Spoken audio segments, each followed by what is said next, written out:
Good evening, ladies and gentlemen. Welcome to the regular meeting of the Burke County Board of Commissioners for Tuesday, January the 16th, 2018.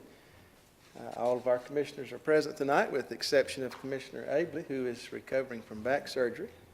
Wayne is doing well. I talked with him last night, but doctors have suggested he try to stay confined and avoid all the bugs and other things that are running around, as well as recover from his fairly extensive back surgery.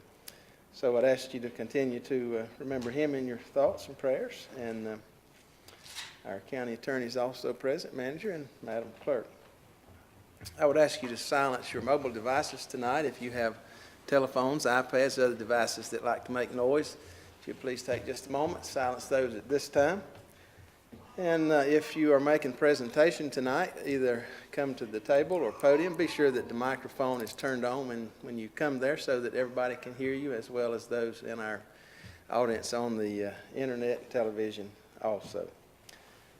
All right, this brings us to our invocation tonight, and the Reverend Jim Dalen was expected tonight. Don't think I see him. And in his absence, Pete Minner has agreed to offer our invocation and then also lead us in our Pledge of Allegiance. So thank you, Pete, for doing that. Let's stand together, please.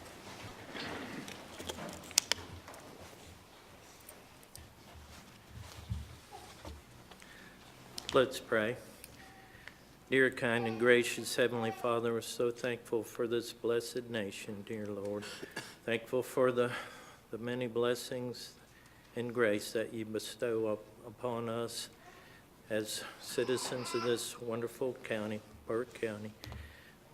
Thankful for all the people within the county, Lord, that I've come to know over the years here. Just wonderful folks. We can have wonderful leaders, Lord. Pray that you continue to bless them and let your will be done in all the decisions that are made within the county.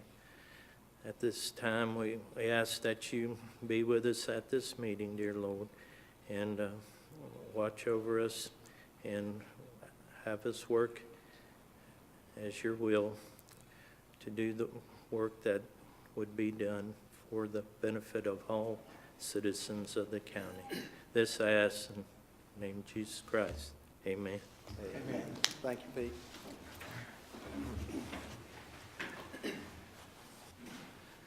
I pledge allegiance to the flag of the United States of America and to the republic for which it stands, one nation, under God, indivisible, with liberty and justice for all. Thank you. Thank you again, Pete, for leading us tonight. And we'll spare you the picture.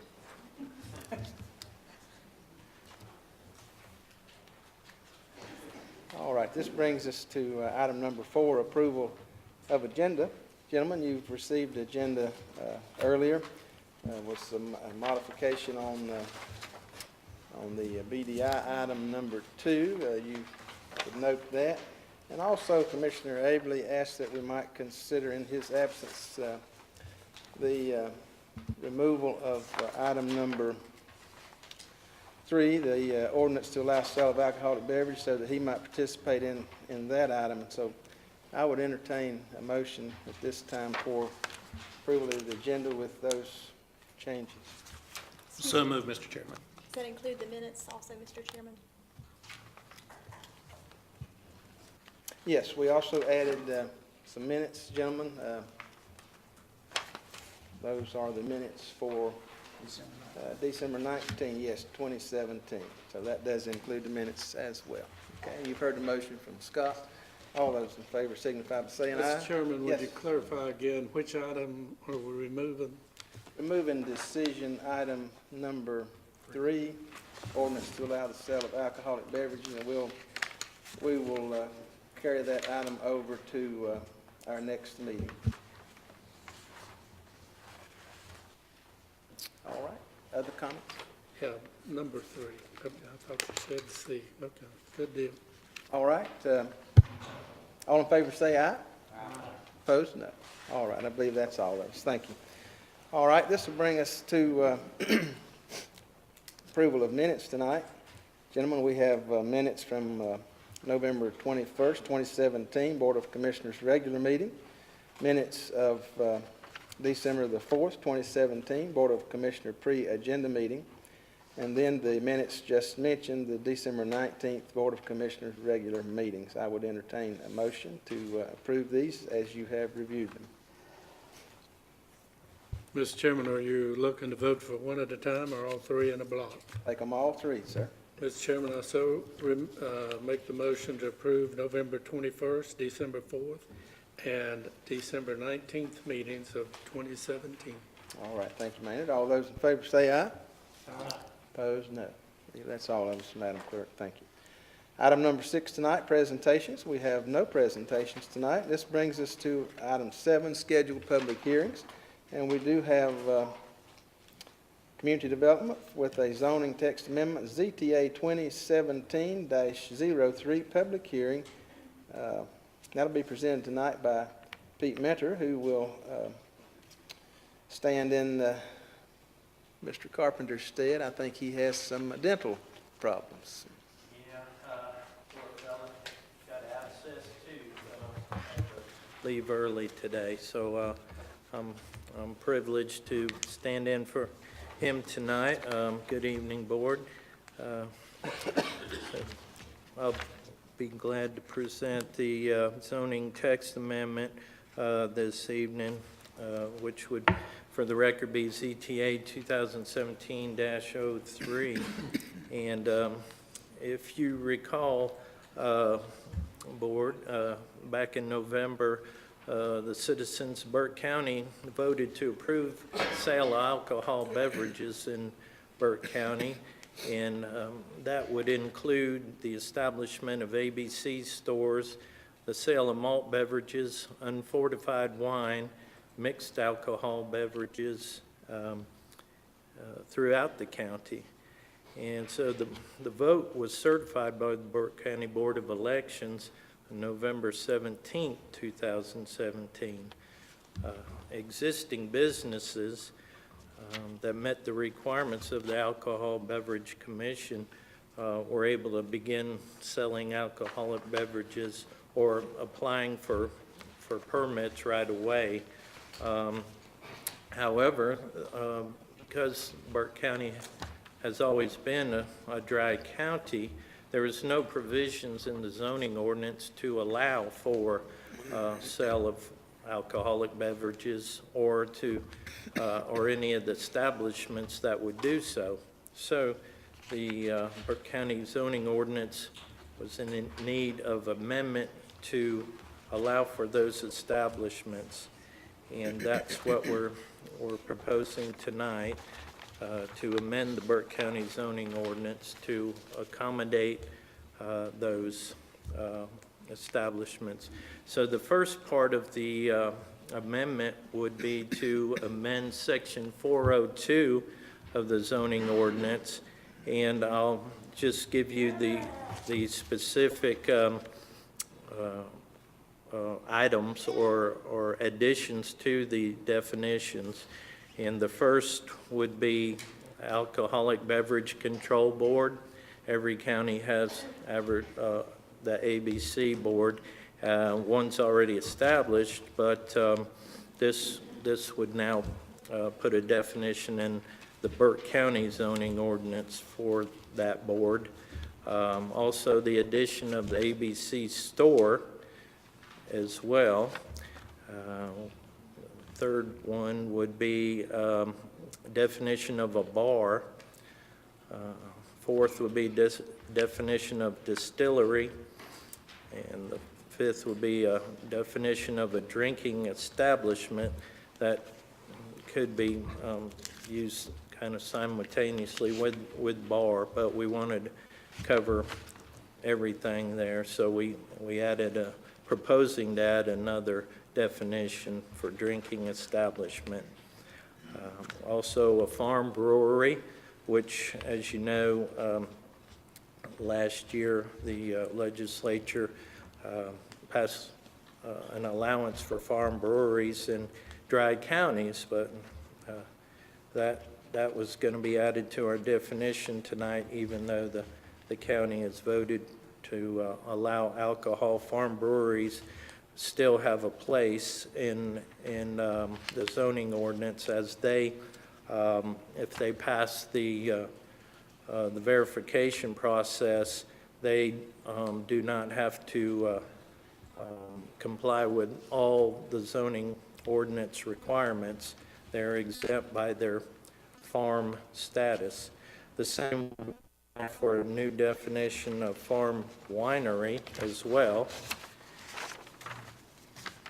If they met the verification of a bona fide farm, they would not have to apply by the zoning ordinance requirements.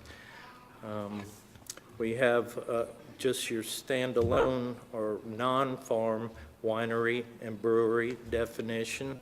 That would be added to the zoning ordinance as well. And then we have another new definition for agritourism, and that sort of goes hand in hand with farming and bona fide farms, where in some cases a farm can be used for tourism to allow certain events at a farm, and that falls under the bona fide farm exemption as well. We also wanted to add a definition for agritourism structure, which means that certain structures, if they fall under agritourism, would be exempt from certain zoning standards as well. Finally, we would like to strike or remove the existing definition for agricultural use, which we've had for many years, and now we'd like to replace that with what is currently used in statutes as bona fide farm and a bona fide farm use. So that generally includes most of what was once in agricultural use definition, but in current terms or language, bona fide farms are more readily used. So we would like to add that definition as well. And that concludes the additions of definitions to Section 402. As part of the text amendment, we'd also like to amend Section 920 of the table of permitted and permissible uses by district. So what this would do is take those definitions which I just read and put those in the table of uses and give a district assignment to those different types of uses along with the conditional use allowance or use by right allowance, or they would be exempt altogether. So we have that table of use amendment, and I would also like to point out that we are adding a new use in the language of the table of use to include E, which would equal exempt uses. We did not have that before, and since we're establishing bona fide farming type of land uses, we felt that that would be necessary to put in at this time. So the different land uses that would be added to Section 920, the table of uses, would be ABC store, a bar or nightclub, brewery, a farm brewery, distillery, drinking establishment, winery, and a farm winery. And as you see in your table of your handout there, they are either by conditional use, which would be indicated by a C, a use by right, which would be indicated by the X, or exempted, and that would be indicated by the E next to the, in the row of the use. And as you see up at the top in the columns, those are the zoning districts, and that explains how those uses would be regulated. So then we move down, and we're getting for section 1120, this would be a new section added to the zoning ordinance. And what this section will do is it applies to wineries, breweries, and distilleries that are not of a farm nature. These uses are going to be proposed to be allowed in the PRMU district, that's Planned Residential Mixed Use District, by a conditional use. And that means that if someone in the PRMU district wished to establish one of those uses, they would need to apply to the Burke County Board of Adjustment, and that board would hear that case and make the decision whether to approve that use or not based on the qualifications. And part of those qualifications are what we are adding to Section 920. These items are listed here as requirements specifically to non-farm wineries, breweries, and distilleries within the PRMU zoning district only. So there's several requirements there that staff is proposing for establishing those land uses in that district, and we feel that those those requirements would be necessary in that district because there could be residential uses as well in that district, and these regulations would help to ensure that residential uses are taken in consideration whenever one of those type of winery, brewery, distilleries are proposed in that district. So that concludes the text amendment language.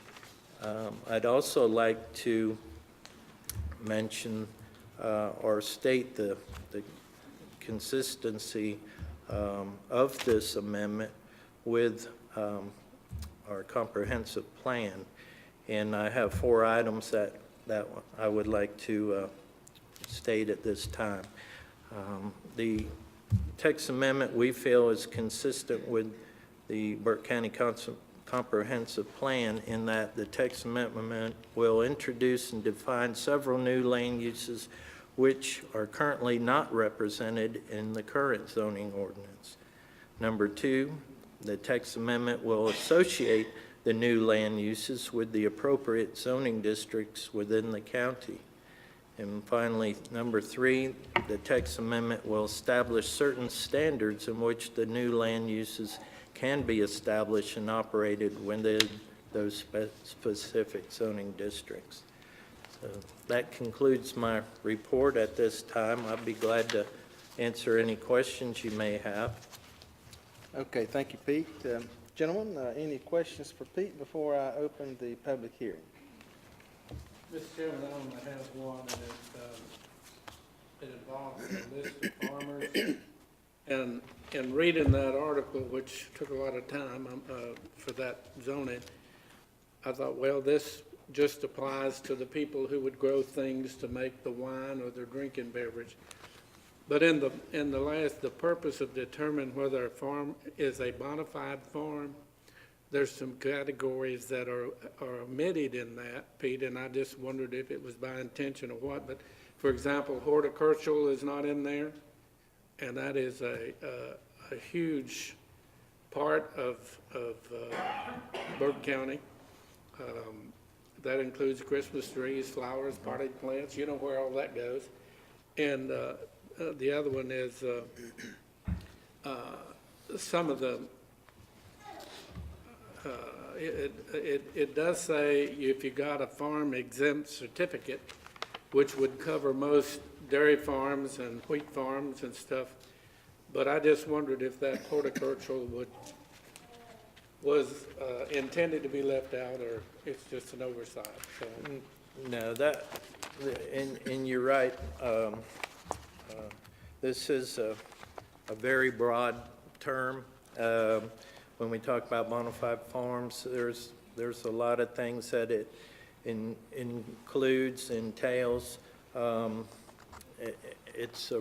It could be almost a page in itself if we were to define everything, because it not only includes what you're doing with the land, and it could include the structures and the processes and everything that goes along with that.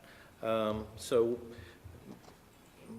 we tried to shorten it down some, but basically we followed the general statutes on what is allowed as a bona fide farm, and the only thing we do is look for one of those four proofs of verification.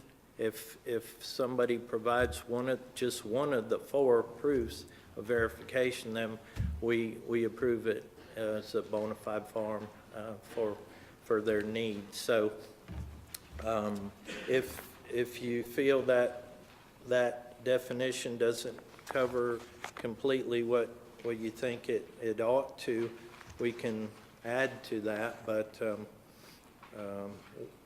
we know what the statutes cover, and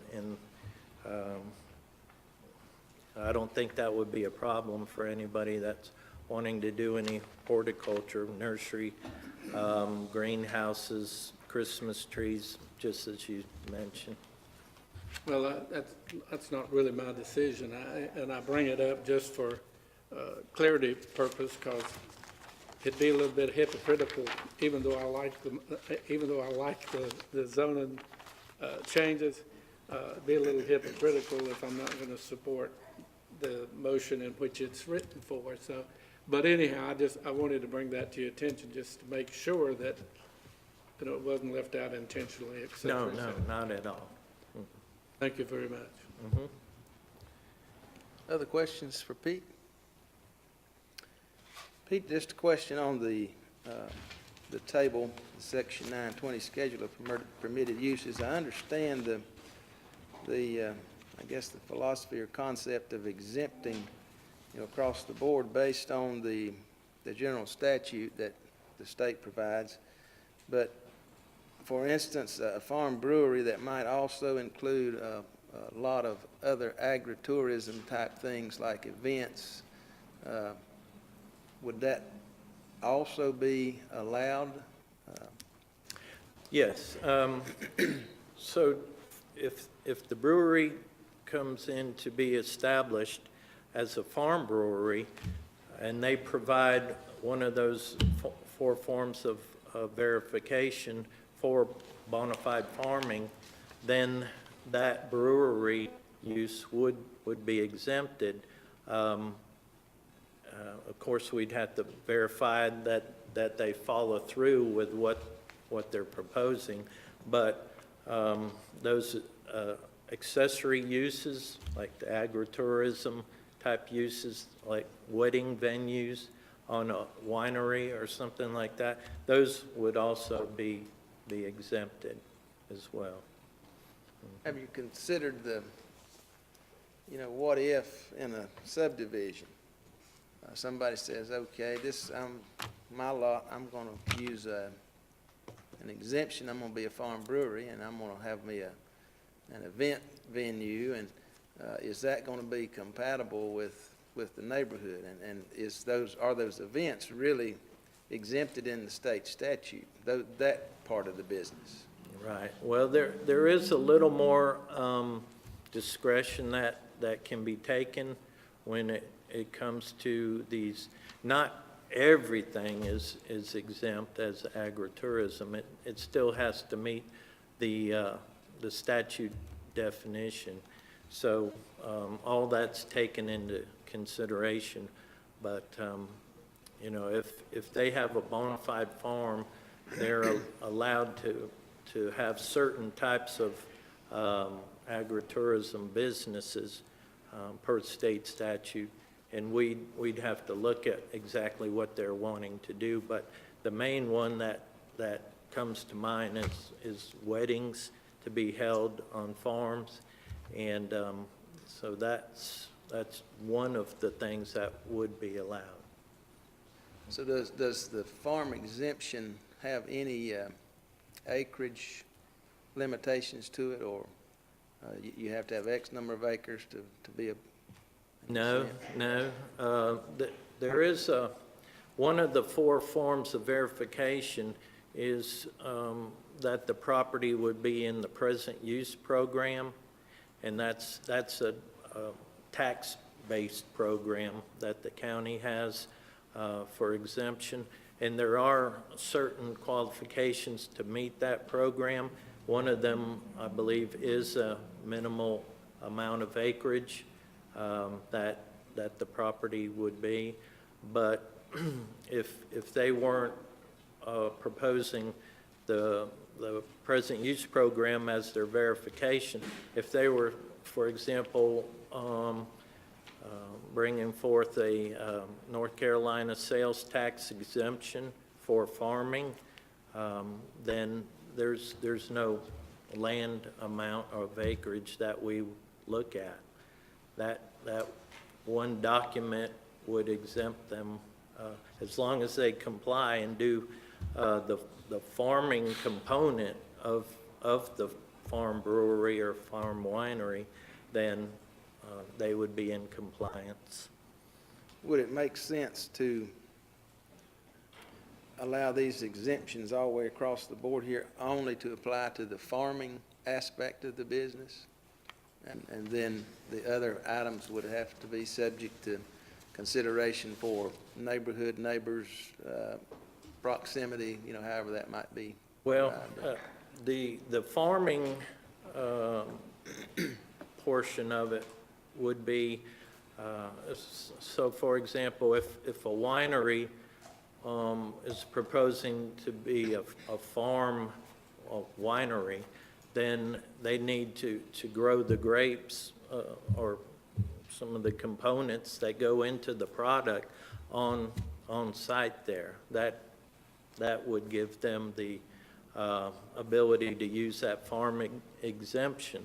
And so that's one of the things our department would have to follow up to make sure, same thing with the brewery, that some ingredient or ingredients of that product were grown on site. That would exempt that brewery or winery from the zoning.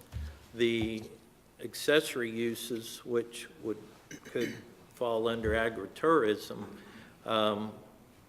those could be scrutinized a little bit more, because not anything they want to do can be approved under agritourism.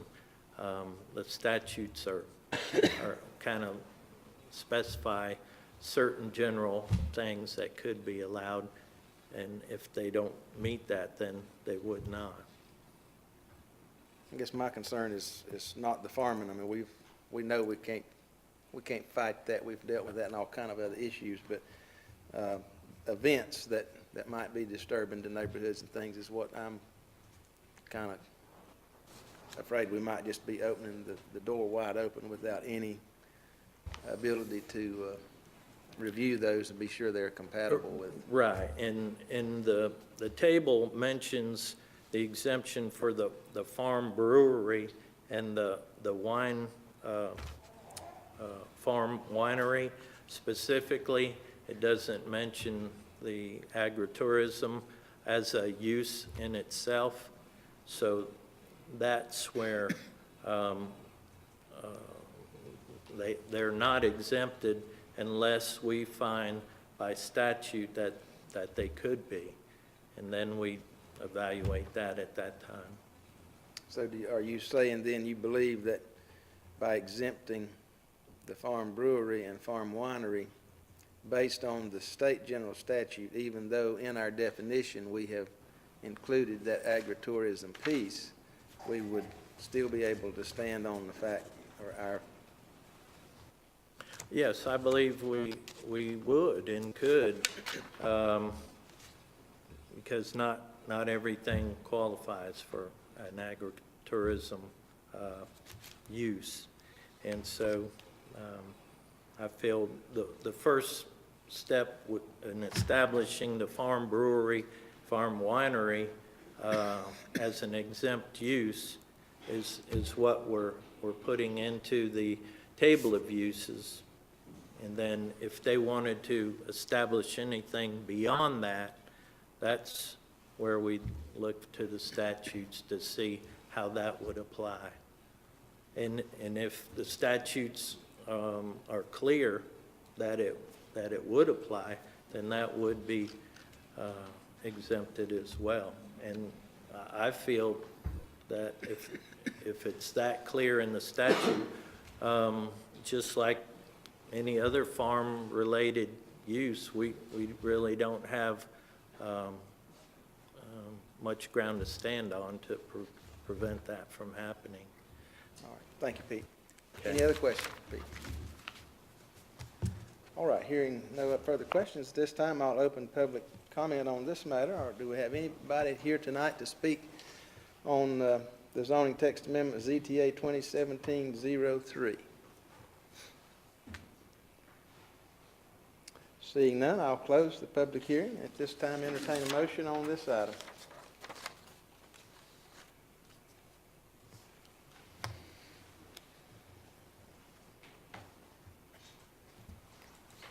Mr. Chairman, I move to adopt ordinance 2018-01, amending the Burke County zoning ordinance in reference to zoning text amendment ZTA 2017-03, and adopt the following consistency statement.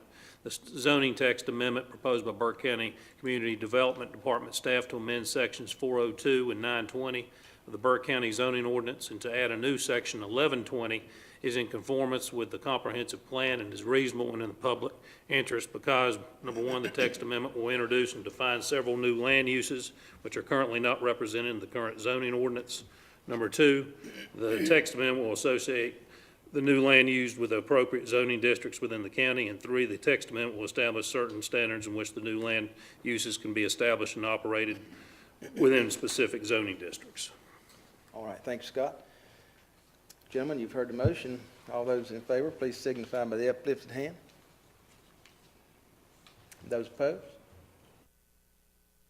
3-1. All right, thank you again, Pete. All right, this brings us to item number 2 under public hearings. BDI Local Economic Development Grant for Project Engines and public hearing. This will be presented tonight by Alan Wood, by our BDI president. Evening, Alan. Good evening, commissioners, Madam Clerk. This is Project Engine. This one was a fairly quick-moving project in our world in that we did not hear from it until September. The building actually went on the market, and we got a phone call 2 days later that we had someone that was interested. So it moved rather quickly. Project Engines actually covers Sunrise Global Marketing. They provide outdoor power equipment in the battery operated and corded. So if you go into our local hardware store and see just about any handheld type of battery power equipment, it's theirs. They will be bringing in roughly 6,000 containers a year, running them through this facility. To give you an idea, that is roughly 5% of all the container business that would come through the Port of Wilmington. So that's a lot of containers. They will start by just bringing them in, breaking them down, and shipping. The next phase is bringing them, adding some components, such as mating batteries with the equipment. That way they can start actually adding some value added to the facility. And then finally, our hope is that they go to manufacturing at this facility. As this is a Chinese company, and my understanding is they are near capacity on their other manufacturing facility. The project did receive a JDIG, it's Job Development Investment Grant from the state of North Carolina. This was announced on December the 20th. The total projected jobs is 187. On the basis of our grant agreement, what we have tied it to is 94 jobs. That is how many that they are projected to have by the end of year 2, and hold at least that minimum number of jobs throughout the grant agreement. There was a change, and I'll go ahead and cover that. It just was some clarification to the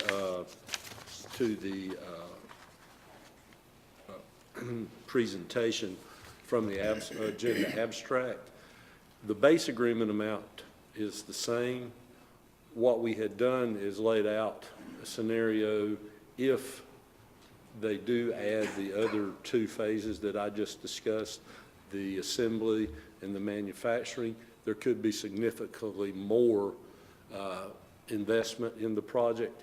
Rather than going back and having to have another public hearing, reschedule all this, what I did was build in a second and third phase. Phase 2 would add 1 additional year and make the percentage 70% as far as the new grant amount. If they hit the 3rd level, which is above $20 million, it could possibly add an 8th year at 75%. So I'll give you a quick scenario. The company at year 5 comes in and they bump their investment from $8.5 million to $25 million. From that point on, they would receive, it would take it out and make the total grant term 8 years, and from that point forward, they would receive 75% of the new taxable investment until the end of year 8. In no term can they possibly go beyond 8 years. So they couldn't come in year 5, do the investment, and think they're going to get an extension on that beyond the end of the 8th year from where they started the original grant. So that's why there was a change to the agenda abstract. It was the way that it does go back, and I went back and checked my notes from where we had closed session and had the discussion. This is the way that it was presented, and I'll apologize, I did not catch it prior to this, but that was the way that it was explained in our original conversation. So be happy to address any questions. All right, thank you, Alan. Gentlemen, you've heard Alan's presentation. Before I open the public hearing, I'll ask if any of you have any questions. Mr. Chairman, clarification, if you will, for me, Alan. Yeah, I thought I heard you say 187 jobs potentially toward the end of it. They're coming with 94. So at what point do we realize the 187? 87 is projected to fall somewhere in the first 5 years of the project. What I picked the 94 because that is the amount that they must have to qualify for any state incentives. So somewhere in the first 5 years, their projection is that they will hit the 187. And to kind of paraphrase what you're saying is that their total tax bill to the county would be around $60,000. We give them a tax grant of $45,000 a year as long as they abide by their game plan, if we want to call it there. However, if they go above that on the 7th and 8th year, they jump to 70 and 75%, is that correct? It depends on where they, at what point in that cycle, they would hit that percentage. It would be from that point forward. So if it's in year 5, if it's in year 6, it would bump up to that new level. All I can say, boy, you're sure beginning to hurt my pocketbook. Well, you have to remember, this is new tax base, okay? They don't get anything for what is already there. This is just for anything new that they create I understand. above the current tax base or above what was there previously. So this is all new money. Well, we wish them well. We really do. That's a big plus for Burke County. Other questions? Mr. Chairman, I just had one question for Alan. I see the triggering event on the 75% at the 20 million level. The other one was for the anything above 10 million, you get the 70%. Was there no reason to maybe make that 15 million, or, you know, because it can be a $1 more than 10 million?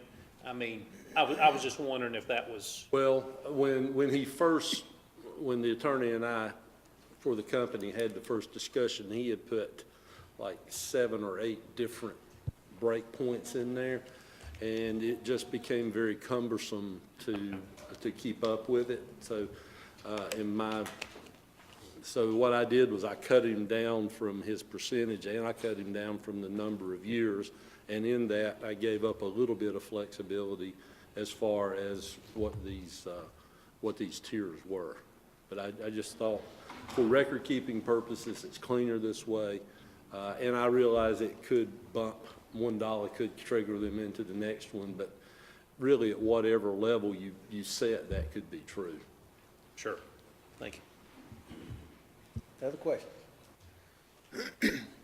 Okay, hearing none, at this time, I'll open the public hearing on the local economic development grant for Project Engines. Anyone here tonight to speak on this matter? Seeing or hearing no one, Madam Clerk, I'll close the public hearing at this time and entertain a motion on this item. Mr. Chairman, I make a motion to approve an economic development incentive with an initial base of 65% of the new taxable investment of $10 million for 6 years, and the creation of at least 94 new jobs by the end of the calendar year 2020. Also, additional years can be added if the company hits increased taxable investment numbers. A 7th year can be added if investment increases above the 10 million mark, which will trigger an increase incentive to 70% for the balance of the grant term. An 8th year can be added if the company exceeds 20 million, which will trigger an increase incentive of 75% for the balance of the grant term. The economic development grant incentive term is for a maximum of 8 years. Okay, thank you, Maynard. Gentlemen, you've heard the motion from Commissioner Taylor. All those in favor, please signify by the uplifted hand. Madam Clerk, that's 4-0. Thank you, Alan. Tonight, this brings us to item number 8, informal public comments. At this time, Madam Clerk, do we have any informal public comments? Yes, Mr. Chairman, we have one speaker tonight, Mr. George Abernathy. Okay. If you'll state your name and address, please, sir. My name is George Abernathy from 8120 Old Highway 10, Hickory. I know the vote on alcohol sale thing has been postponed, but at this given moment, there is some things that I'd like to bring out that workers of alcohol problems are 2 times more likely to have drinking problems, to have injuries at work. Breathalyzers tests have detected 16% of emergency room patients' injuries to work. Analyzed work fatalities showed that 11% of all fatalities have been to drinking of some type of alcohol. Did a thing that's checking that the first offense of a DUI will cost a person around $10,900 between lawyer fees and also of lost income. Average drinker who has been drinking for more than 80 times before his first arrest. So that's 80 times he's on the road endangering somebody's life. And about a quarter of all car crashes with teens involved in underage drinking drivers. 95% of the 14 million who have been alcohol dependent began drinking before the legal age of 21. The kids who start drinking young are 7 more times likely to be an alcohol-related crash.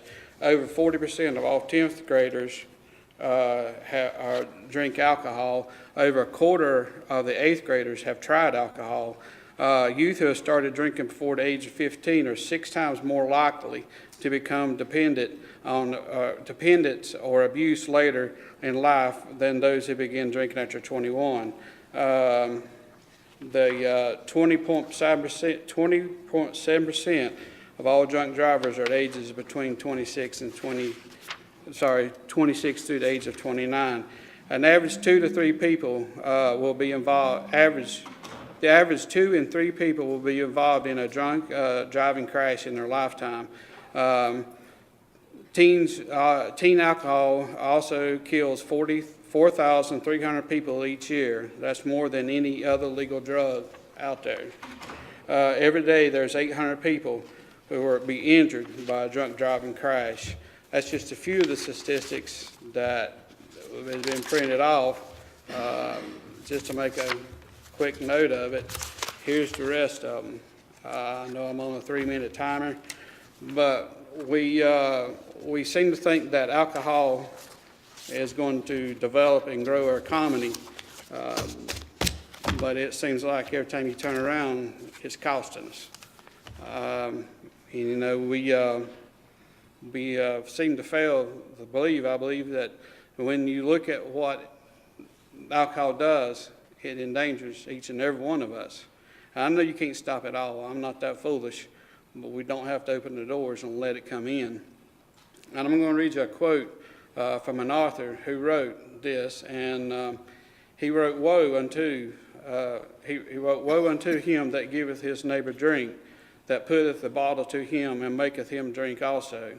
And he also had something else to say about when we endanger children. And this he said, "It is better for him that a millstone were hanged about his neck and be cast into the sea, than he should offend one of these little ones."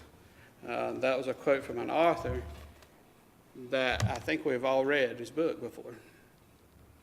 And it's not up to me, it's not my opinion, it's not your opinion, it's his opinion. We'll all answer that opinion one day.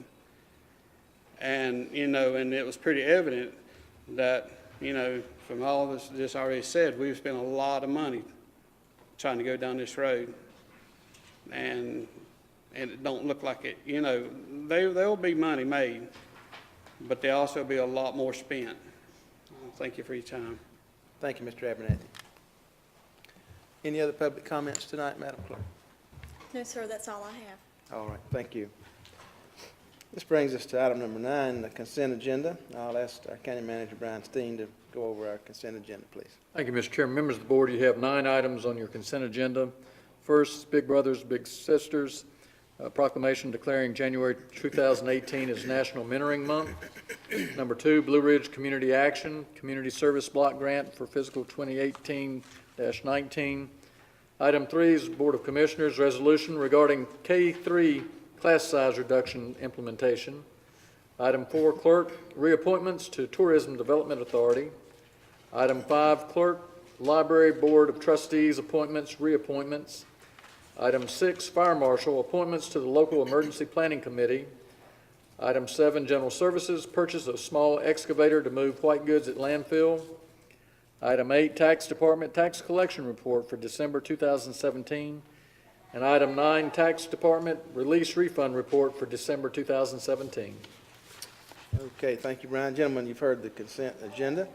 I'll entertain a motion at this time to accept it as read. Mr. Chairman, I make the motion that we approve all 9 of the consent agenda items as presented. Thank you, Maynard. All those in favor, please signify by saying aye. Aye. Opposed, no. I believe that's all of us, Madam Clerk. This brings us to item number 10, items for decision. First item is General Services Award Purchase of Building for Emergency Management Storage Facility. That'll be presented by Miles Champion, our General Services Director. Hey, Miles. Welcome, Board. The December meeting of the Board, the Board of Commissioners awarded a contract to Building Systems of Catawba County for a new emergency management equipment storage building. The contract was awarded for items 1 and 2 only. However, the contractor rejected the award because he had based his bid on items 1 through 7. In turn, we received 3 quotes from design build companies. 2 of them were met our requirements. The lowest responsible bidder, Champion Buildings Incorporated, had a bid of $183,492. This is a multi-part approval for tonight. First, we recommend that you rescind the decision from the December meeting to award the contract. Second, we recommend rejecting the bids in December. And then third, we recommend awarding the contract to Building Systems, to Champion Buildings. You have any questions? All right, thank you, Miles. Gentlemen, any questions for Miles tonight? Mr. Chairman, a couple if I may, please. Mike, on, I believe it's page 170, it says it's a 20-year roof and side warranty. And on, I know that was on page 167, I believe, and on page 170, it gives 26 years, I believe. Is it 26 or 20? Do we know? Is that a typo, or? It says 26 gauge, and then it says 20, I said 26, it's 25. But, whoops, sorry, went my computer. It's a 26 gauge metal roof.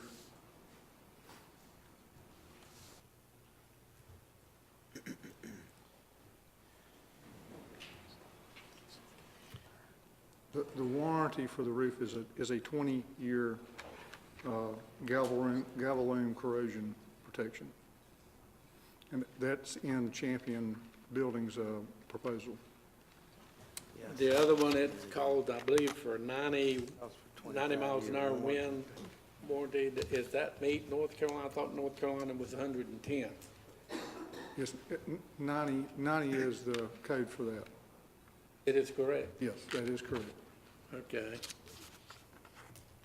And I noticed the electric and plumbing was omitted, and that has nothing to do with this contract, but I just wondered if I had an idea what that was going to cost us. Was it going to keep us within budget? We do not have bids for that yet, and we'll be preparing drawings in order to get bids for those. That'll come in at a later date. Okay. That's all I have. All right. Other questions for Miles on this item?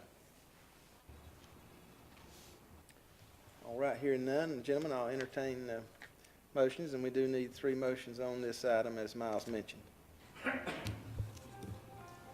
Mr. Chairman, I'll make the 3-part motion. Part number 1 is to move to rescind the action taken by the Board of Commissioners on December 19, 2017, to award a contract to Building Systems of Catawba County, Inc., in the amount of $249,267, options 1 and 2, for construction of a 9,600 square feet prefabricated metal building at the Johns River Waste Management Facility, and appropriate $14,300 in general fund balance based upon the successful bidder's rejection of the award. Part 2 would be to reject all bids that we received on December the 18th of 2017. And Part 3 of the motion would be to award a contract to Champion Buildings, Inc. in the amount of $183,492 for construction of a 9,600 square foot prefabricated metal building at the Johns River Waste Management Facility and reappropriate $14,300 in general fund balance. Okay, gentlemen, you've heard the motions made by Commissioner Carswell.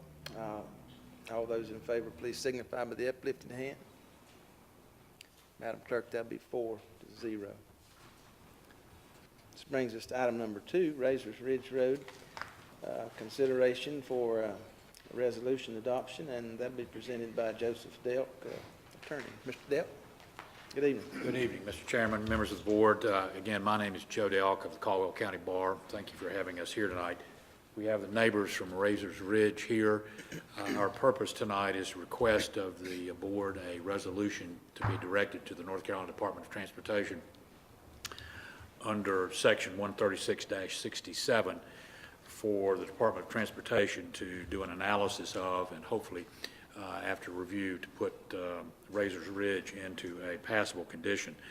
Since I was here back in November, the road has deteriorated significantly because of the snow and the rain, and I was advised by the neighbors that many of them cannot get to their homes today because of the ability not to be able to get down there. Obviously, it now presents a health hazard because emergency vehicles are not able to get down that road. We had extended an invitation to the district engineer from Marion to be here tonight. Unfortunately, Chris Guffey, who is the district engineer, could not be here because he's doing a hearing in front of the Rutherford Board of Commissioners. But in talking with his assistant, Jason Butler, one of the questions that came up at the pre-agenda meeting was, and it may have been by Mr. Carswell, as to how long it would take to get it going. This resolution will trigger the department making an analysis, coming out there and finding out what needs to be done. And there was also a question about the appeals process in case something fell apart. The appeals process, as I understand it, and Mr. Simpson may have more knowledge on this, but a decision of a state agency could be reviewed by the under the Administrative Procedures Act before an administrative law judge. So what we're hoping and asking for tonight is a resolution which Mr. Simpson has provided to me, which in my view would satisfy the requirements of 136-67 and allow the Department of Transportation to start their review. The neighbors are here. They can, if you want to hear from them, it's a mess. And after the snow, and particularly after the rain we've had, it's almost impassable at this point. And what we're asking for is for you as the leaders of this community to help them. And so we would respectfully ask the board to entertain and pass the resolution, which I believe that you may have before you now.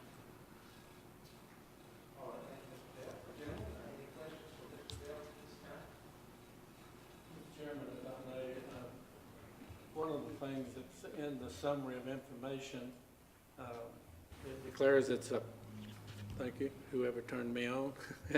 It declares it's a private road. It's an unimproved private road in Morganton. It really doesn't belong in the Morganton city limits, does it?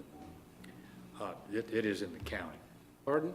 This is our contention is that this would qualify because of the number of folks that are on the road as a neighborhood road under this statute, but it is a part of the county and not a part of the city.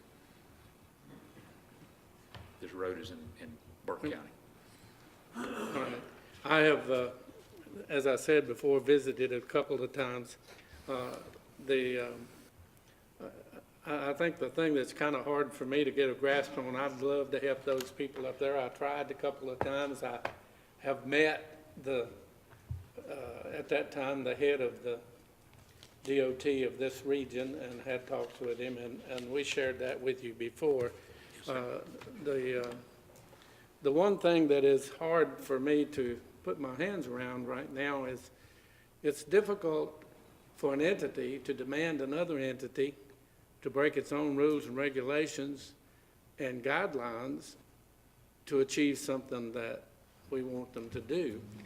And talking to some DOT people that's not the lead or anything, but some on a committee that I serve on, they said it'd be no harm to do the resolution. The only point is it opens up other things. And I'd just like to ask you, if we sign this permission, this resolution, you would have all the right in the world to subpoena all of us to come to that trial and say, did you sign this? Would that be correct? I'm not sure that I'm prepared to answer that, Mr. Taylor. You may have to defer to counsel on that. A resolution, of course, obviously is a public document. It's, and you as members of this board make that decision, yea or nay. I'm not sure that I can answer that question. I may defer to Mr. Simpson. And DOT would have a right to come back, oh, excuse me. As a public document, it would be certified by the county clerk, and then it would be presented on its own as evidence. There wouldn't be any necessity for any of you to testify. The resolution, as I understand it, complies with Section 136-67, which simply requests of the Department of Transportation to make an analysis and to determine whether or not they will undertake to put it in a passable condition. It does not require them to put it in the system. They certainly can if they desire to do so. But at this point, it is, and I've heard the word trigger 3 or 4 times tonight, this is a triggering motion to get the Department of Transportation to look at it, and that's all that we're asking at this point. And they can decline if they so desire. That's pursuant to the statute. Now, as I understand it from the district engineer, the assistant district engineer, we will be preparing a petition for the Department of Transportation to also look at. It's sort of a, as I understand, sort of a 2-step process. The first part is to get them to look at it, because at this point, they don't have the authority to go out and do anything. But this is simply a request from this body to the Department of Transportation to take a look, and that's what we're asking for. But in reality, it's more than just a request. You also, when you support a cause, you become engaged in that. And you know, obviously, if you're DOT and there are rules and bylaws that's set by the state, not by the county, we need to remember that. We don't set state rules, DOT rules, that the first thing they're going to do is come back to the county and say, okay, you put up the money and we'll do the work. Or they can say, I'm not saying that's going to happen, I'm saying that's a possibility. Or if we put up half, you have to put up half. And then the third thing they do, they open themselves up to multiple suits of people who are in the unhappy situation that these people are in. I understand the need, I understand the cause. And the other thing I wanted, I don't know if we have it or not, Mr. Chairman, I requested or suggested that we get a copy of the deeds and read what it actually says about that road and who's supposed to keep it up by their own contracts. Did we get that, Council? It's the first I've ever heard of it. I was not aware that that was, or I could have certainly, we have copies of all the deeds, but I did not bring that tonight because I was not aware that I needed to do that, and I'm sorry.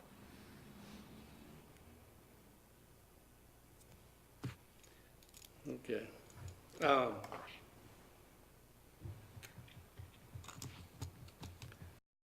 Just one quick second, Mr. Chairman, if you will, please. I had a highlighted area I wanted to.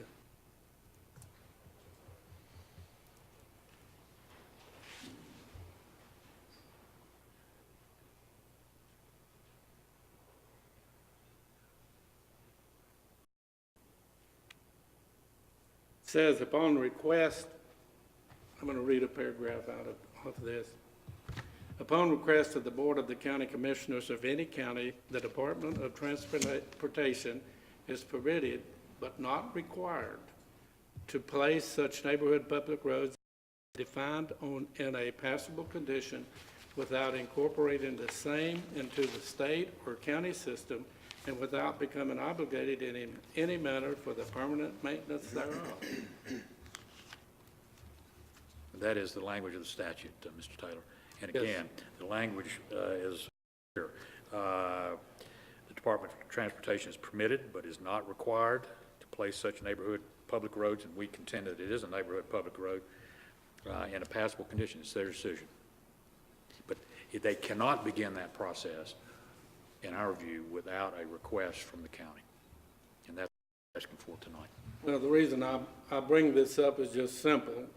you know, I would certainly like to help these people get a nice road, but at the same time, I want to be real careful that they understand that it might not happen, and they would be so disappointed. You know, we'd be worse situation than if we decided not to do the resolution. So, and that's, I think that's keenly important that we understand that we're asking, when I say we, I'm talking about the board, that we're asking an entity that we don't have control over, we don't have the rules, to break their own rules, to do something that, according to the statistics, it's 90% almost sure they're not going to do it. So, and I just don't want to give false hope to those people on that road. Well, I certainly can understand that. Our position is if you don't ask, you certainly will not get any response. So what we're asking for is for you to ask, and that's all.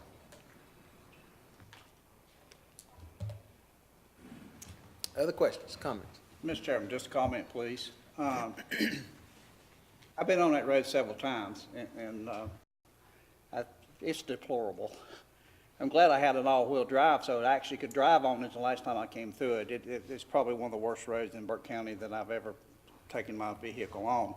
Would it be a fair assessment, Mr. Delk, if I said after I spoke with Chris Guffey that he disagrees with you on the fact that the definition of 13667, his contention is somewhat different from your contention as to what 13667 says. Can you kind of summarize that down to what that contention is? Well, as I understand, and I haven't talked with him, I've talked with Jason Butler, who I think is his assistant on several occasions. I think the position that they are taking, based on what Mr. Butler told me this afternoon, is that under normal circumstances, the road would have to be brought up to DOT standards in order for it to be taken into the system. But that's not what this statute says, and this statute is not used very often. Normally, you have a developer involved, and they get it up to standards before it's ever turned over to the neighborhood. But this particular statute simply authorizes the department to look at it. That's all. Nothing more. And they, as you can see, as Mr. Taylor indicated, the language is very clear. The Department of Transportation is permitted, but is not required. And so I have not talked with Mr. Guffey, but I understand his position, and I think the general rule is that for one to be brought into the system, and according to the statute, they're not required to bring it in the system. That may not happen, and I think Mr. Taylor's position is probably accurate. They may decide that they won't take it into the system, or that it's got to be brought up to DOT standards before they will bring it into the system. And then the question then becomes whether or not either the neighbors or a grant or Santa Claus or somebody will provide the funding to allow it to get up to standards so that they can bring it into the system.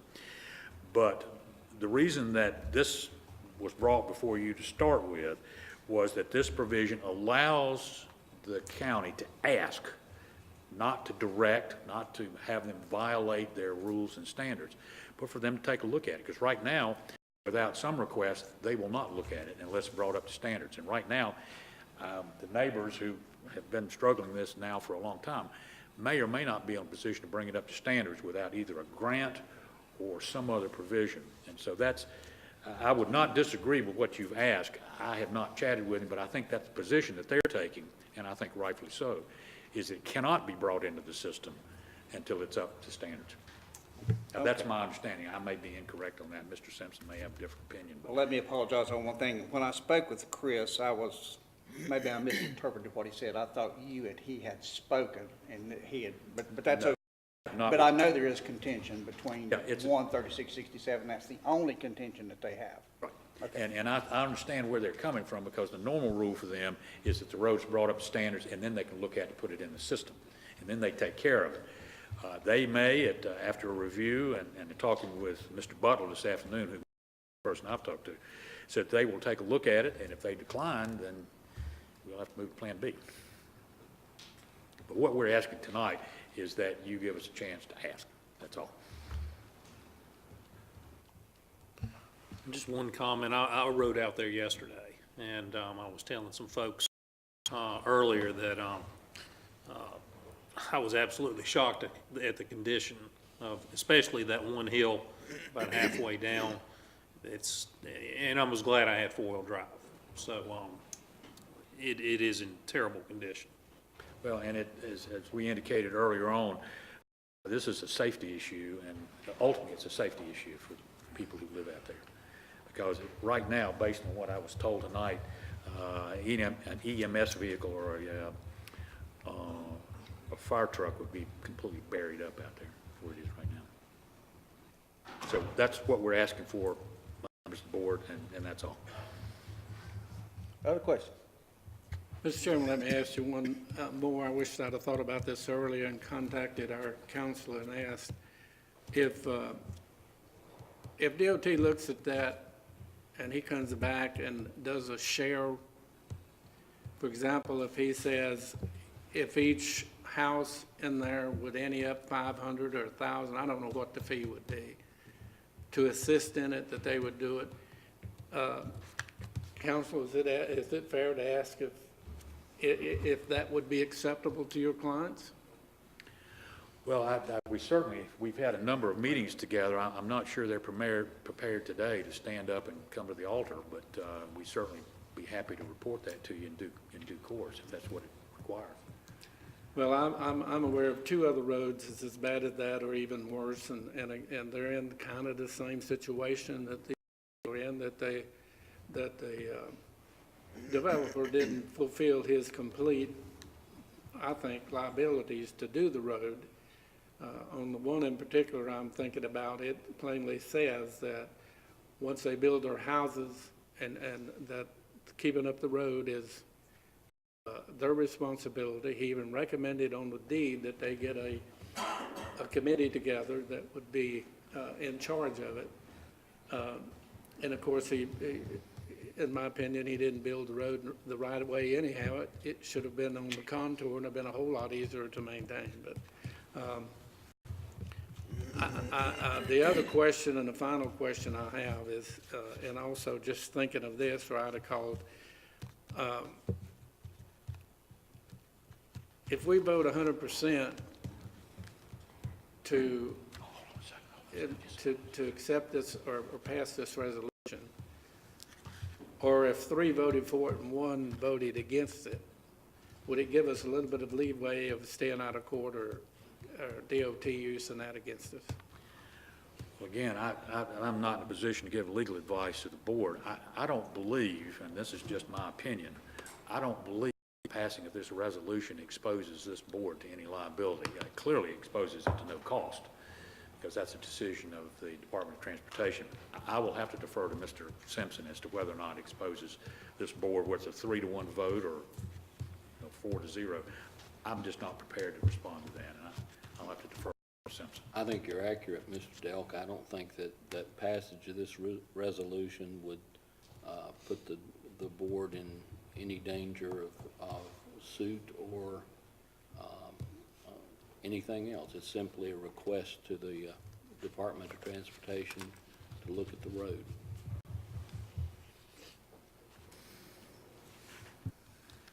Other questions?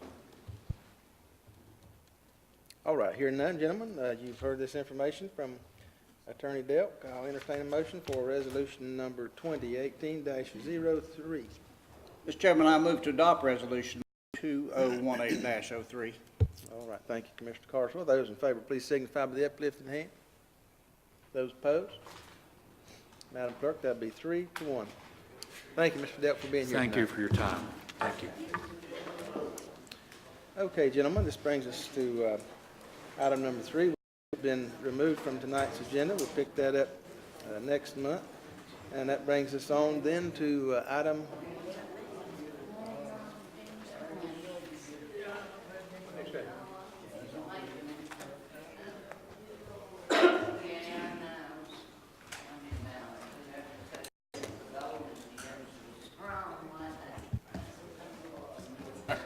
I didn't know how to operate it, so I had to put Yes, sir. Welcome to my 21 years of service for you.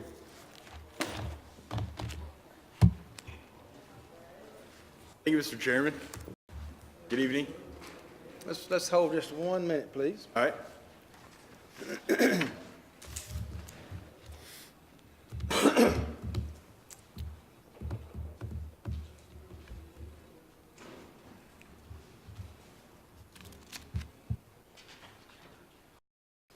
Give us 1 more second.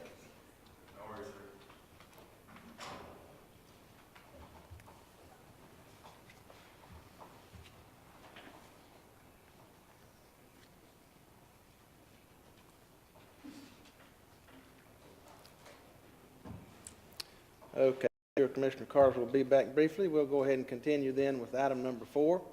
This will be presented by our county manager, presentation of GMP for jail construction project. Mr. Manager? Thank you, Mr. Chairman. Members of the board, some time back, a plan was developed and presented to the board for the schematic design, and the plans were taken by our friends of Vinoy and placed out to bid to see what bid results would be, and now we have those results, and Mr. Kessler will present that information to the board.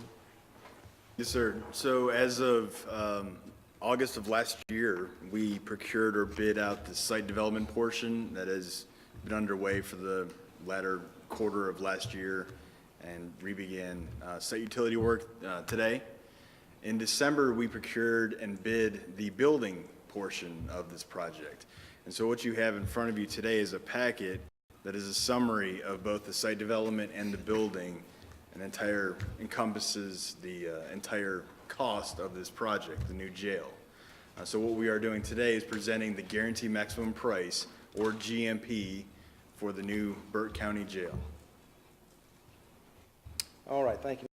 Gentlemen, you've seen this information. You've had it in your package to review.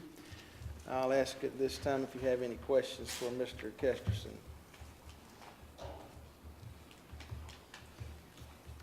Mr. Chairman, I do not have questions. I do have a comment or two. Okay. I was trying to find the original schedule, but we started this walk with a $14,000 promise from Vinoy that we could build a jail, and that jail was to be downtown. What on government was to be 16, and we were told by our finance director at the last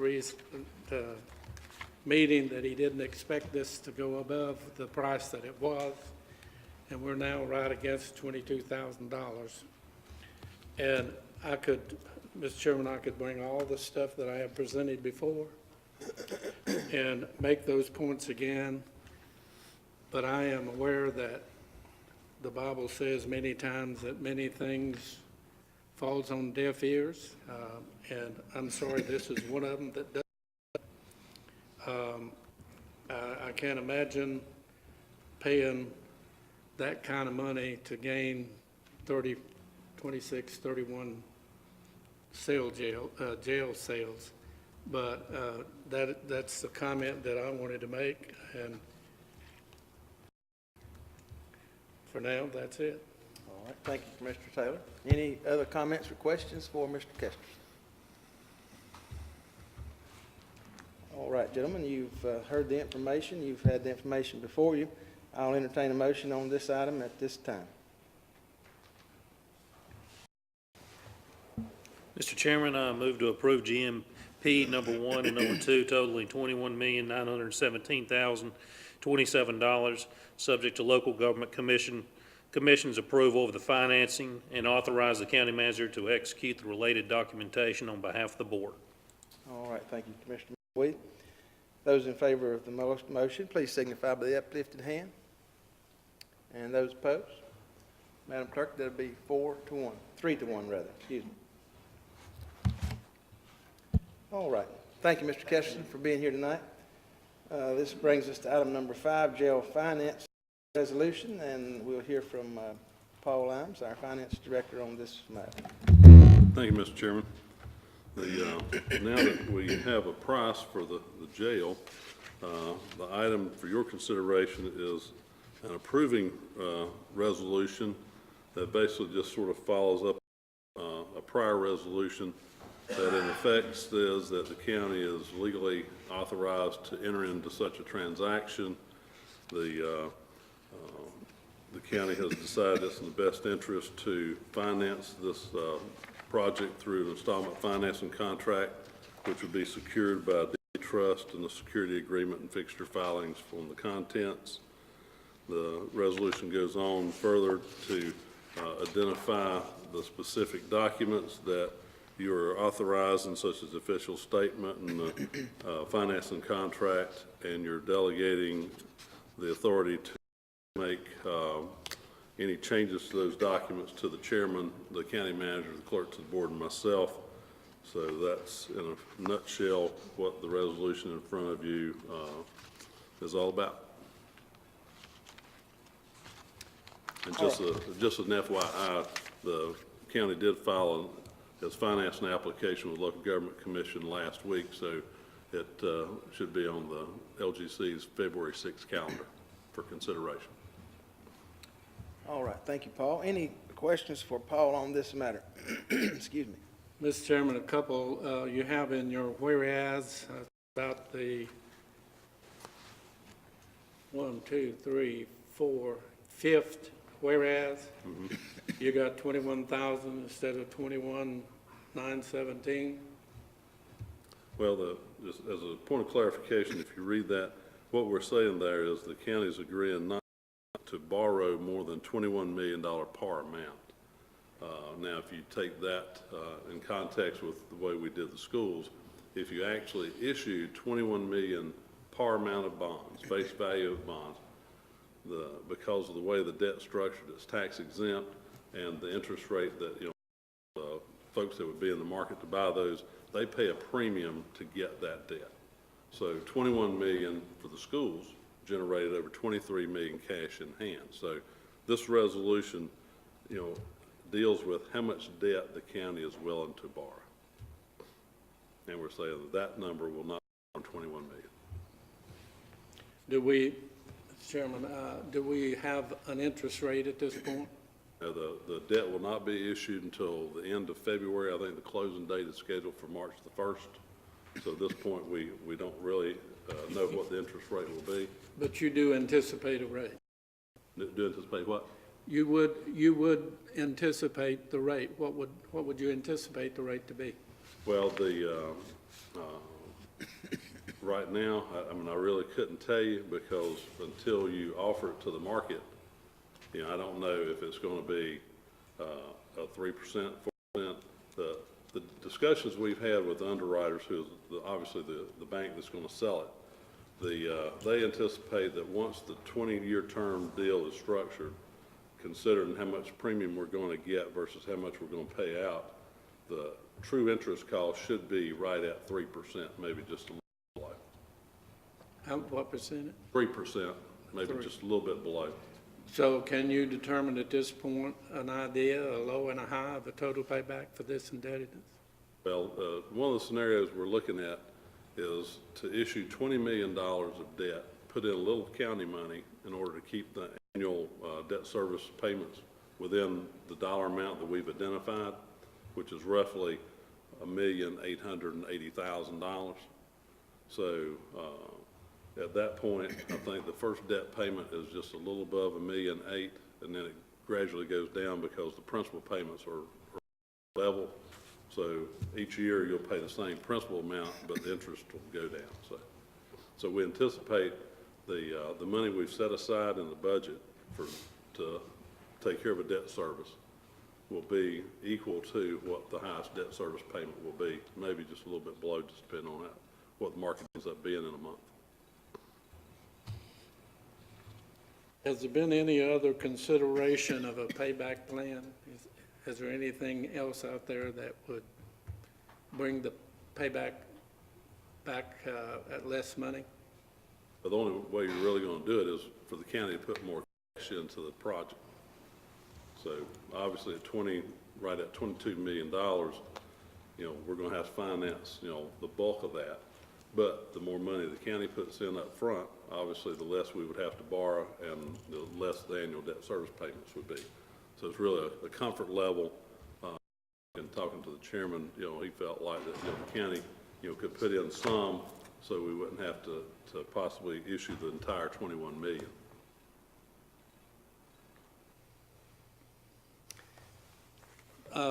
How much cost do you think we're gonna have outside the cost of constructing it? Testing of I noticed a couple items were mentioned in the news article that that News Herald did, that all the cost of building it is not included in this price. Right. In addition to the cost for Vinoy, you're going to have the largest cost is going to be its cost, financing cost, which is probably going to be around $300,000. Then you've got the special testing and inspections, which I think was estimated at $150,000. Then you've also got some equipping, which is the data, all the data wiring equipment and mattresses, and I think it's like right at $150,000 or something like that itself. So all told, you're probably talking about another $500,000 to $600,000 in addition to their number. And I believe the Vinoy quote did include the paving. Is that correct? It did, yes. Correct? Thank you. Okay. Other questions for Paul? All right, hearing none, we'll entertain a motion at this time for Resolution 2018-01.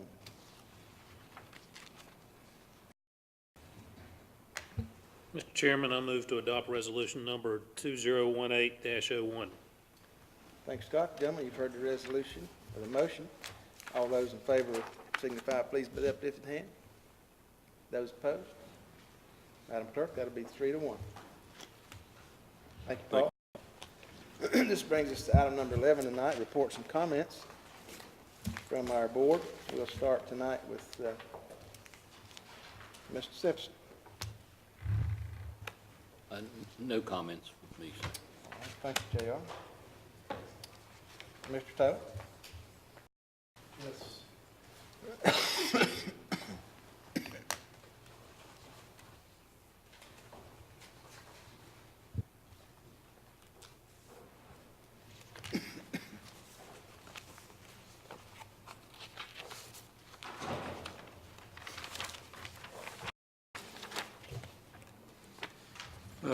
From the meetings, Greater Hickory Transportation Committee met on 12/13. Quorum was acknowledged, minutes were approved, Volkswagen settlement discussion and information was shared. North Carolina expects to receive $92,045,658.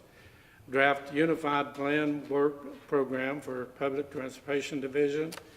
North Carolina DOT updates for Divisions 11, 12, 13, and TPB. Reports concerning from members and citizens. Next meeting set for 1/24/18 at 2 p.m. JCB meeting at 1:10 at 7:30. Special training on monitoring. It's not a choice. It must comply with the new tax reviewed for many forms. Completing the form should interview and the process of the forms, how to evaluate, and the timetable to complete. Trainer was from Raleigh. It was very good. Item 3, JPC monitoring event on 1/16/18 at 8:30. Finished at 11:05. Completed 4 categories under repay. Participating was A.J. Catu, Renee Lewis, Dr. Moody, Heather Atkins, and myself. Results will be complied and forwarded to Raleigh in plenty of time to meet the deadline, which is the end of February. Mental health did not meet in December. Our January meeting 18/18 at 6 p.m. And UAQUC and UAQC committee is not scheduled to meet in January. In other events, I was at the Hildebrand Library today and got bombarded almost, but anyhow, I went in to see the senior citizens, and they spoke to me about the temperature in the building. Most of them had their coats on. This is at 11:45, by the way. The ladies had coats and jackets around their legs. Some had decided to leave and not lunch. I was informed that when the AM temperature is below freezing and it does not get out of the 30s, the building does not get warm all day. And the question is, can we get that corrected? Page 2.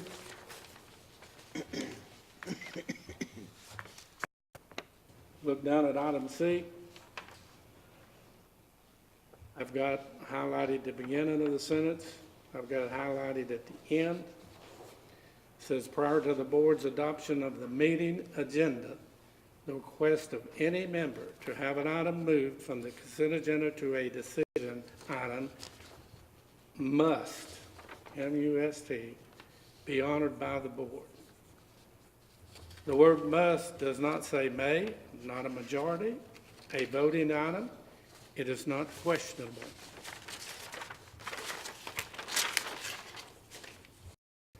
I think the bigger question that needs to be answered is, what would be the motive to refuse to follow the rules? Would it be a power play, limited information, control information? You wouldn't consider asking Sharon at the News Herald not to report on 2 or 3 items out of your agenda. But yet you want to tell one of your fellow commissioners no, and why would we even consider not having that information and not following the rules as laid out and approved? That is from your latest December Rules and Regulation pamphlet. Thank you, Commissioner Taylor, and, May I respond to that? yes, sir, you may. Mr. Chairman, Mr. Taylor is absolutely correct. We have adopted what we call our rules of procedure. We adopted our December meeting, and those rules of procedure now provide that prior to the board's adoption of the meeting agenda, the request of any member to have an item moved from the consent agenda to a decision item must be honored by the board. When we adopted that in the December meeting, and that is now the rules that we go by. It was not adopted when Mr. Taylor made his motion to move something from the consent agenda to the decision agenda. It was still on the consent agenda to be adopted. So we were using our old suggested rules of procedure. At our last meeting, our pre-agenda, Mr. Taylor had brought before us a statement which he had obtained from Freda Bluestein concerning whether or not the board had the right to require a majority vote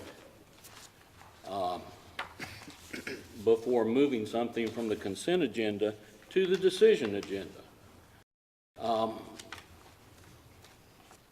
And she referenced Robert's Rules of Order, and she referenced the American Institute of Parliamentary Standards, and she referenced the 2018 version of the suggested rules of procedure we have now adopted. I then talked with Ms. Bluestein the next day, and she wrote back to Commissioner Taylor that she wanted to update her response because she had been informed by the county attorney that the county has adopted rules and/or policies concerning the process for setting the consent agenda. As I understand it, it appears that the practice is to set the consent agenda in the workshop meeting after matters have been fully discussed, and then to require a majority approval to remove matters in the regular meeting. If this is in fact the rule that has been adopted in Burke County, it would override the rules I've cited below. So at the time Mr. Taylor made his motion to remove an item from the consent agenda to the decision agenda, the 2018 rules were not adopted by the board. We were still using the old rules, and the old rules provided for a majority vote. And I will hand out to each member a copy of Ms. Bluestein's email. I think it clears everything up. Not quite. We could call a point of order, but I deserve the privilege, Mr. Chairman, to respond to him. I reviewed your rules. Is the attorney through yet? Let's wait till he finishes before we start, okay? Are you Chairman? No, sir. Point of order.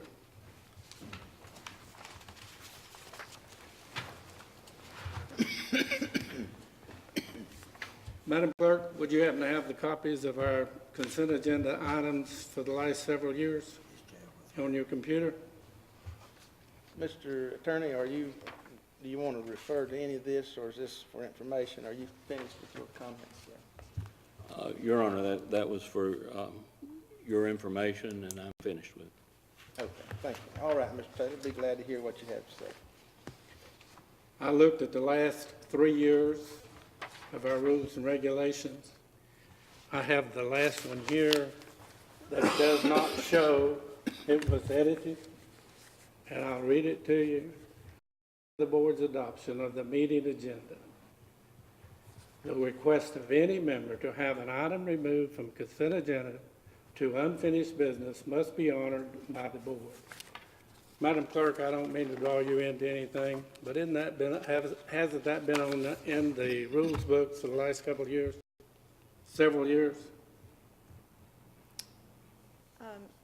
If you're referring to your agenda packet, it's listed in your agenda packet. Yes. I sent the lady that I talked to the exact sentence that I just quoted you. She agrees that she doesn't see how you could vote not to take it off the agenda. I don't think she was sent our rules of procedure that were in effect at that time. If you'd like for me to send her the whole package? I mean, those rules have been there for, I know, 3 or 4 years. That sentence has been in our book. Well, we can look at that further. I assure you, we've already looked at it. I wanted to be sure that we handled the matter correctly, and I did the best of my ability to handle it correctly that night, and assure you there was no intent to do anything other than to follow the rules that we had in place. However, since adopting the rules for 2018, I think that we should look at those more closely, and I will be asking the board to do that because I don't believe that the rules, that suggested rules that the School of Governments has provided really accommodates our pre-agenda procedure. I find it difficult to understand why you would have a pre-agenda to discuss consent items and then at a whim take those off after you have discussed them fully in pre-agenda, agreed that they would stay on consent, and all those folks that would be there to discuss those items would expect not to be there because they've already been discussed and agreed upon. So I don't think that having a majority vote is a bad idea. In fact, I think it makes some pretty good sense that the majority of the board ought to agree that it should be pulled off the agenda if you're going to potentially delay something so that it could again be discussed fully. So nonetheless, Mr. Taylor, appreciate your information, and we will continue to be diligent to be sure that we followed the rules in place. If we did not, I don't know what we can do about it at this point. Mr. Chairman, one comment. Remember, I requested the wholesale changes on our agenda, on our rules and regulations. We should have had a work session on it, and everybody be in agreement before you bring them to a vote. We chose not to do that for whatever reason. Well, we have a work session every month, Commissioner Taylor, at the pre-agenda, and that information was there, and I don't recall any Well, what you're request saying, there's nothing possible that would change your mind, no new information, whatever. You don't discuss any new information. If even the attorney said to you, you need do this, wouldn't you call it off of the agenda? If the majority of the board felt so after the pre-agenda That's meeting, absolutely. That's the whole point of the rule being the way it is. If you get a click going in on a board, you always vote that that information would never get shared. And that's what it protects.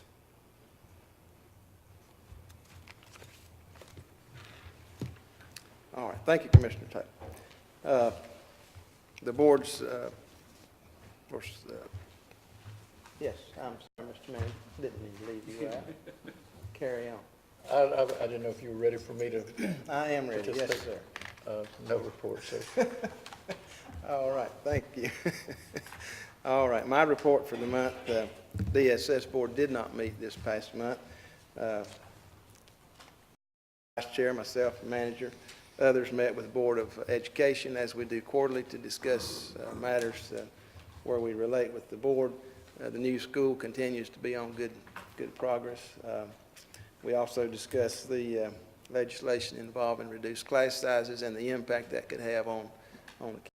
You know, last month we provided a resolution to the legislature about our concerns of that matter, and that's the committees that I've had this month. So I'll move on to Mr. Carswell. Thank you, Mr. Chairman. You have the report for the Library Committee inside your packet. Also, the Water Corporation did not meet this past month. I did attend the Burke County NAACP Martin Luther King celebration last Friday evening, and I must say that it's the best one that I've ever been to. I really enjoyed going to that. The guest speaker, Ms. Conley from up in the Oak Hill, who now resides in New York and is a learned barrister from up there in New York, and received a number of awards and accolades. Just made a great presentation. I'm happy to say that we at Burke County hosted a State Water Infrastructure Authority meeting here in our chambers recently. Kay for getting that put together for us. As I am chairman of the master plan for the State Water Infrastructure Authority, we finalized those plans, and that master plan was presented to the governor and General Assembly and was accepted. Today, we attended the third session of an opioid abuse session. Attorney General Josh Stein was there. He gave a great presentation. Again, this was for the business community, hosted by Christy Gupton, and there was a great program.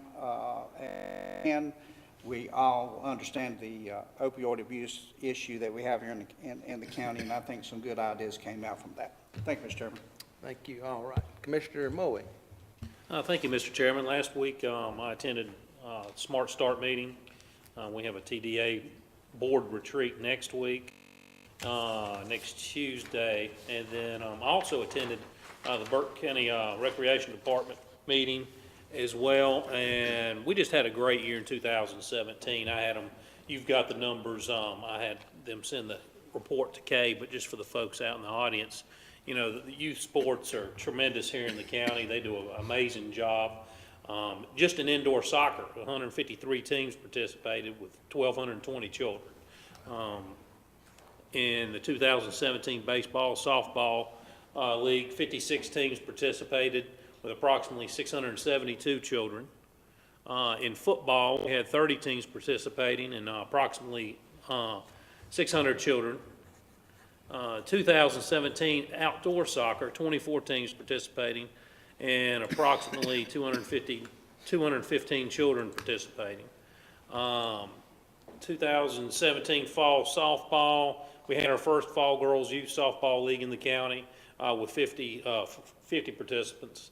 And then the 2017-18, this is amazing to me. They have 100, in basketball, having 150 teams participating, approximately 1,200 children. They schedule approximately 600 games, and it will be completed in 8 weeks. So that's getting it done in a hurry. And oh yeah, and we also attended the Burke Substance Abuse Network as well. All right, thanks, Scott. Madam Clerk? No report, Mr. Chairman. All right, thank you. This brings us Item number 12, vacancies and announcements. Madam Clerk.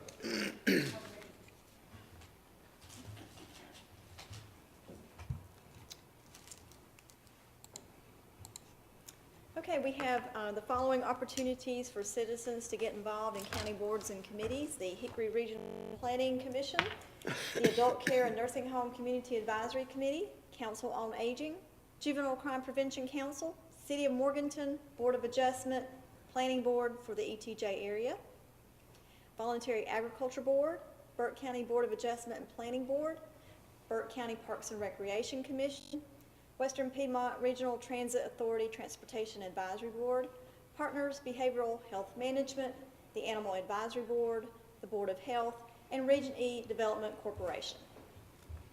All right, thank you, Madam Clerk.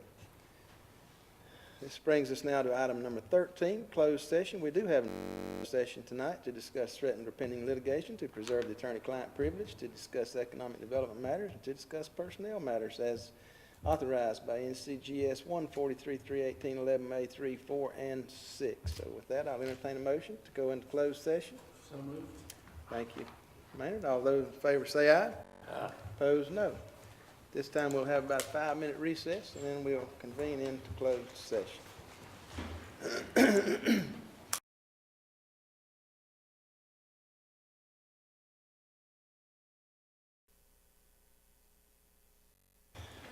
Entertain a motion, thank you, to come out of closed session. So moved. Thank you, Maynard. All in favor say aye. We had a closed session, no matters of decision occurred. And with that, I'll entertain a motion to adjourn. So moved. Thank you. All in favor say aye. Aye. It's all of us. All right. Thank you.